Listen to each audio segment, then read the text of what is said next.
जसं मालक मागत. कारण का स्वाभिमानी होता. भगवंताच्या नामाच्या मित्र कोणाचं नाम घेत नव्हता. त्याचाच मोठा भाऊ एका राजाची स्तुती करत होता. आणि स्तुती करताना जे धान्य मिळत त्याला भरपूर भेटायचं. कपडे लते येते. कधी कधी म्हणायचा त्याला सुदामा, अरे याची स्तुती कर. मला बघ, माझी पत्नी जी आहे पैठणी घालते, तुझ्या पत्नीच्या कपडा सुद्धा गाठी पडून राहतो. सुदामान काय उत्तर द्या? मला ज्यावेळेस कपडा जरी नसला तर पानं गुंडाळून राहील, पण दुसऱ्या देवाचं नाव घेणार नाही, माझ्याच प्रभूचं नाव घे. असा एक माणसाचा निर्धार पाहिजे. आपला परमात्मा सोडून दुसऱ्याकडे जाऊ नये. त्याला माणूस म्हणते.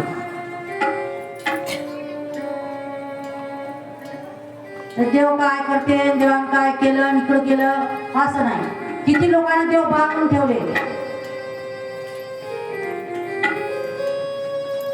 जरासं काय झालं की देवाला दोष लावतात. देवाने केलं, देव काय करणार आहे? तुमचं कर्तव्य तुम्हाला करणं नाही झालं, त्याला विलास काय?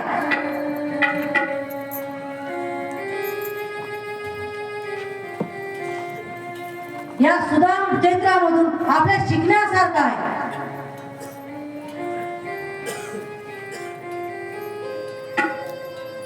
सुदाम एवढा, पण त्या राजाचं कधीच कौतुक केलं नाही. जेव्हा राजाच्या इथे गेला तर भगवंताचं कौतुक करे पण केला नाही. त्याला टोचून बोलत होता. जसं टोचून बोलत तसं ते राजा राग येत होता. देत होता का ते लगेच काढून दिलं.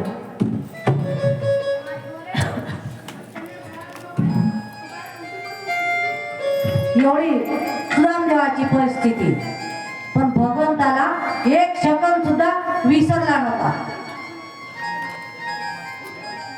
भगवंताचं नामस्मरण करत होता. आणि अशा वेळेस कधी कधी अशी वेळ होत होती की पत्नीच्या अंगावरचे वस्त्र साडी जर फाटली तर झोपीच्या ह्याच्यात आपण सुद्धा टाचून द्यायचो की जेणेकरून तिला, पण दोन दोन भेटत नाही. आपल्याला कपाटात मावत नाही. उघडलं की बडबड बडबड खाली पडतात. ही म्हाताऱ्या माणसं दोन दोन सुद्धा होते. पण आपल्या तर आता ते कधी युगात तर बापा उघडलं गेट की धडधड खालीच पडतात. सावरता सावरता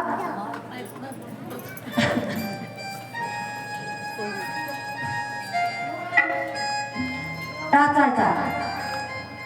आणि भगवंताची स्तुती आपल्या पत्नीला सांगा, सुशीला सांगा की माझा मित्र होता, खूप चांगला आहे, ज्ञानी होता, मला ते ज्ञान भेटलं, आमच्या देवाचा देव नाही, अशी स्तुती करत होती. खूप स्तुती करत होती की कृष्ण भगवंताची. तर तिला वाटलं एक दिवस आपल्या पतीला पण तुम्ही तुमच्या मित्राचं किती वेळा स्तुती करता, नाव घेता, बरेच दिवस झाले तुम्ही गेला नाही, एकदा भेटून या ना.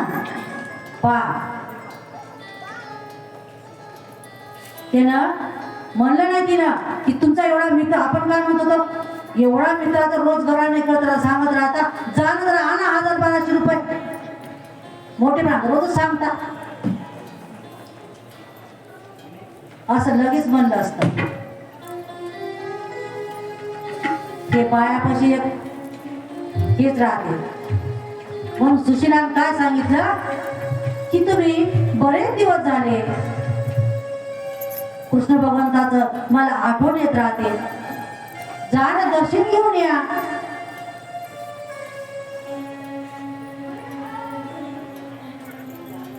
त्यावेळेस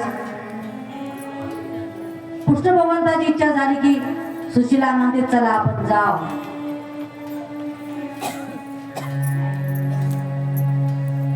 आणि भगवंताकडे जाण्याकरता सुदामदेव पण कुठेही जर जाताना काहीतरी सोबत असावं प्रत्येकाच्या. सुदाम देवाला वाटतं की काहीतरी, आणि सुशीला सांगितलं, अगं मी देवाकडे चाललो, काहीतरी दे ना. तिला प्रश्न पडला होता, आता आणाव कुठून.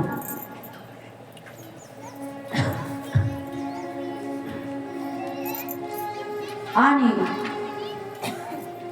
सुदाम देवाला देण्याकरता बाहेरची गेली.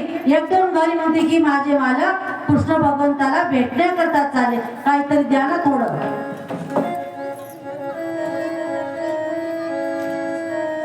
बाजूच्या इथून थोडे पोहे आणले.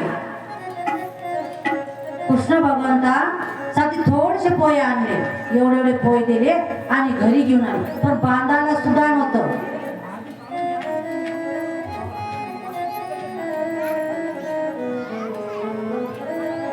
कृष्ण भगवंत पाहते तर बांधायला नाही. एक फाटकं असं वस्त्र आणि त्या वस्त्रामध्ये 3 फुटोळ्या केल्या, एकाली कशा बांधल्या.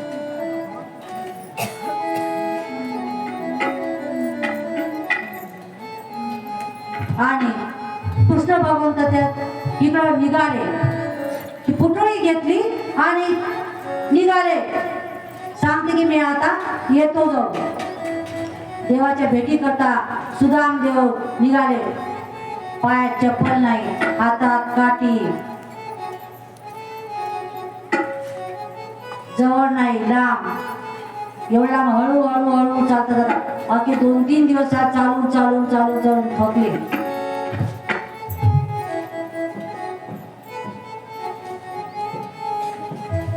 थकले आणि एका झाडाखाली निवांत बसले.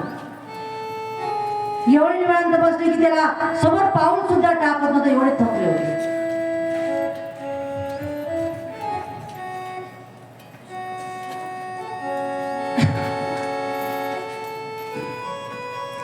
पायात काटे रुतलेले,